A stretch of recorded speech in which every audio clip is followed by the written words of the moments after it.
Mirdita, si u bëra unë i famshëm?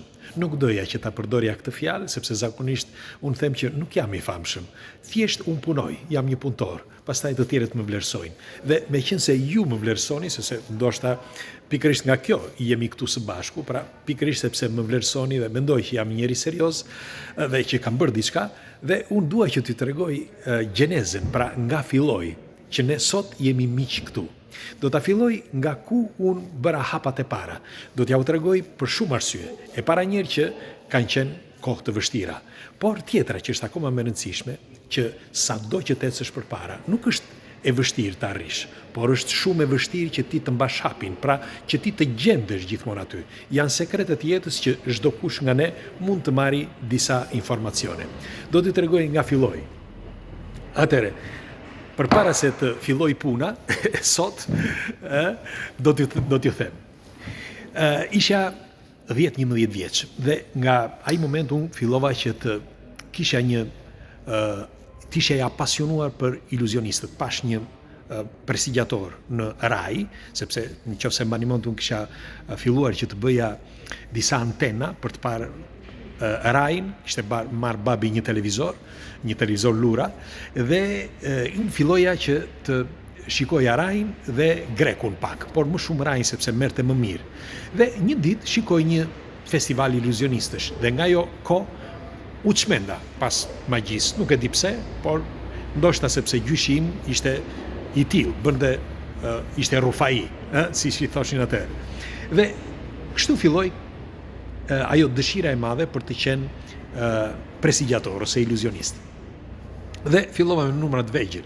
Në moshën 11 vjeç e gjysmë, mbaj mend që vllai im, që ishte më i madh se unë, i thot dikush, sepse bëja disa numra kështu për shokët, miqt edhe për familjarët, i thot një profesor, pse nuk vjen ai vllaju thot që të bëj një spektakël tu tek ne thot. Dhe ashtu ndodhi.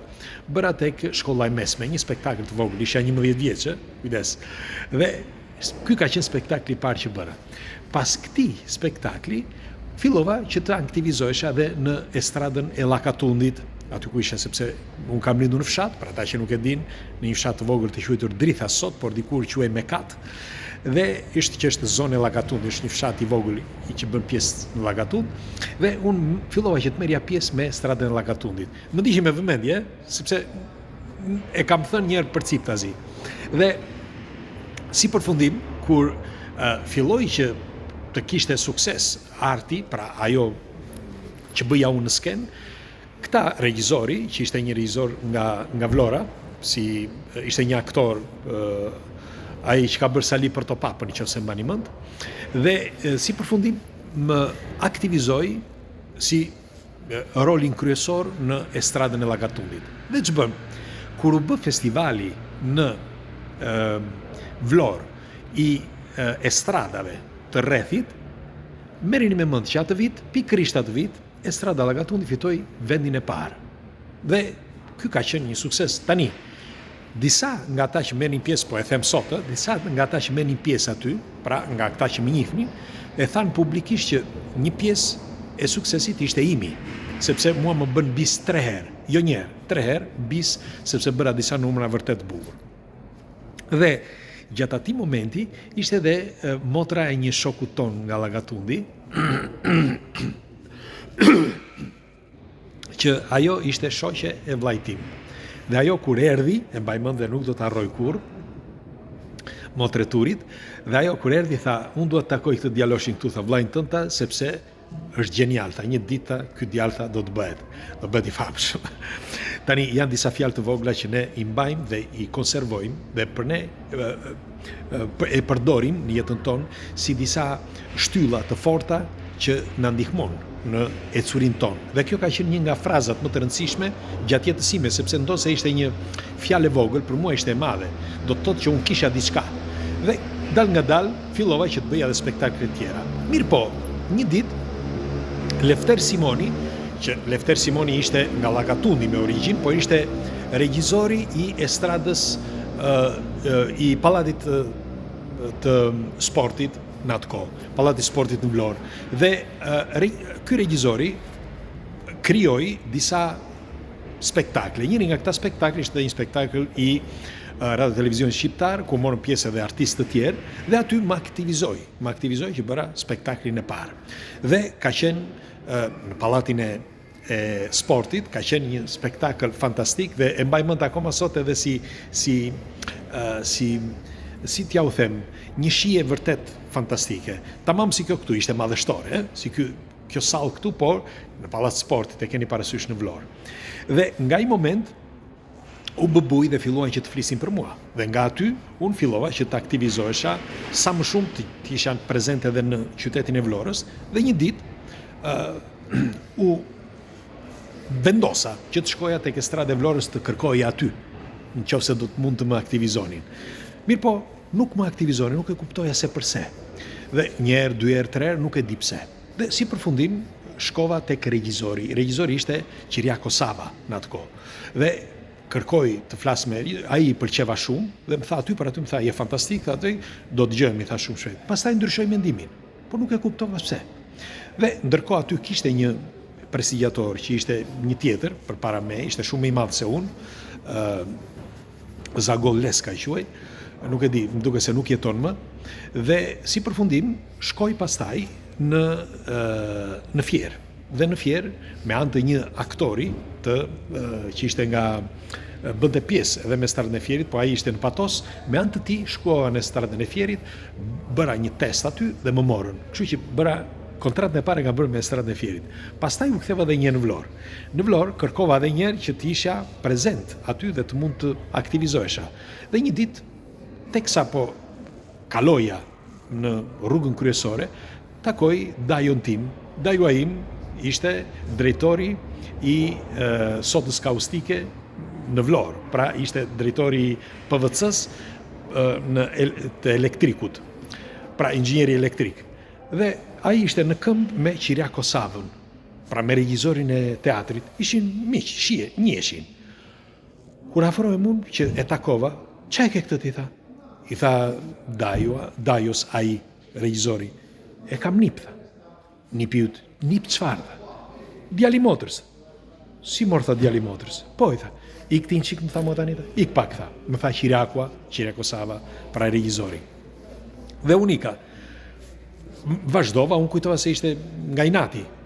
Kur ditën tjetër takoj dajon tim, tha më hajde pak, hajde.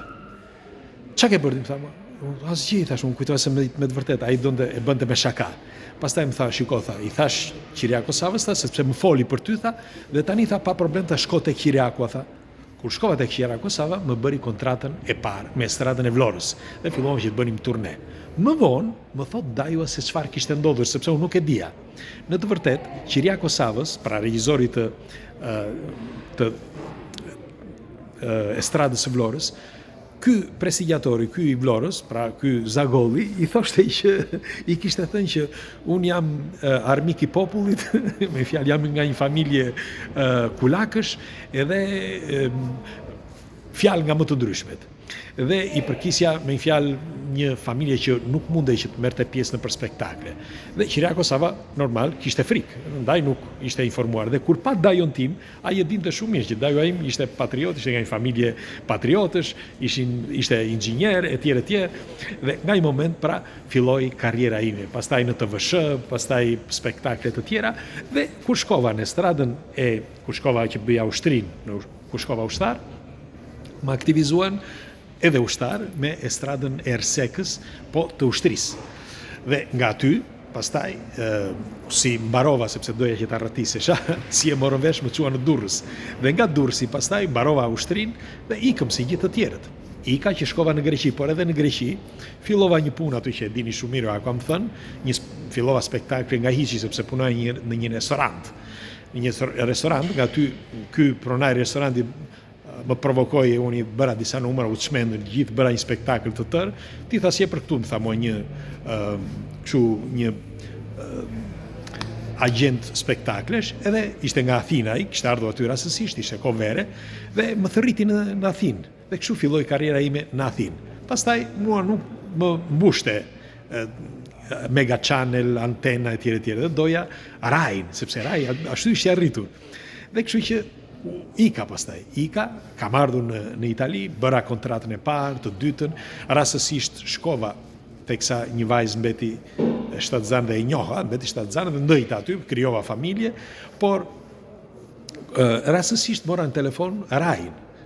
Dhe kur shkova aty, ishte Beato Traledoni që ja u kam treguar, dhe ishte me konkurrent, dhe unë doja vetëm të merja pjesë, ishte në fiksimi im që unë të merja vetëm pjesë njërë tek Rai që të futesha në kanalin Rai.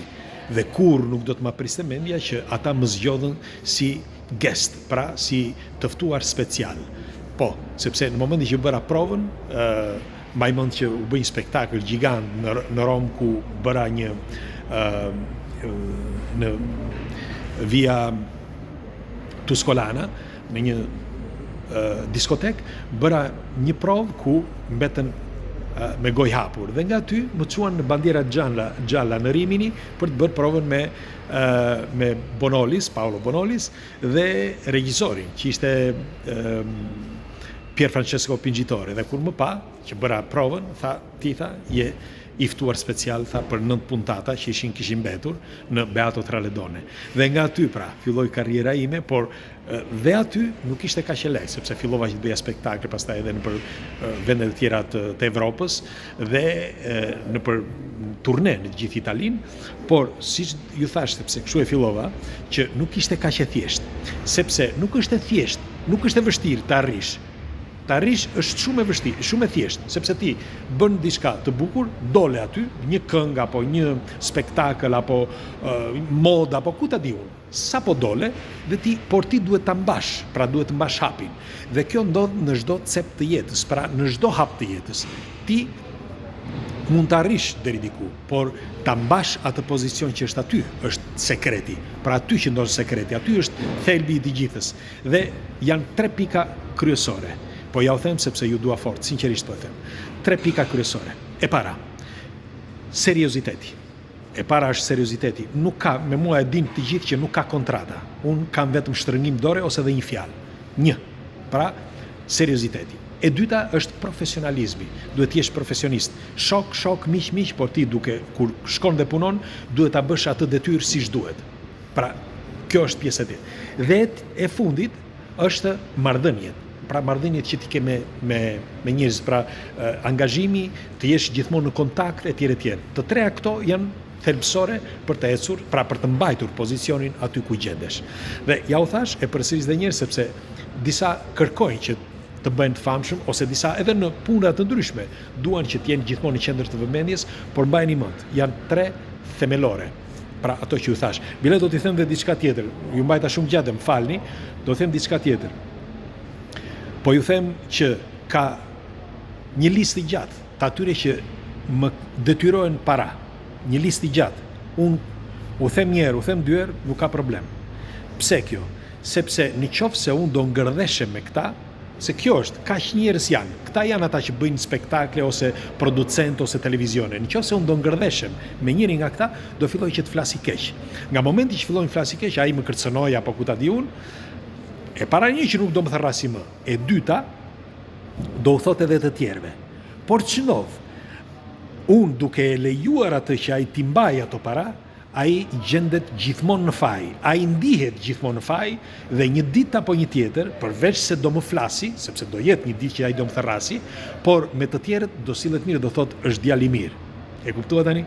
Ja u thash sepse ju dua fort, kështu që pres komentet tuaja çfarë mendimi keni dhe si gjithmonë, kush është rasiste që dëgjoj për herë të parë këtë video ose që më pa mua për herë të parë, bëjni like faqes dhe videos që të shihemi sërish.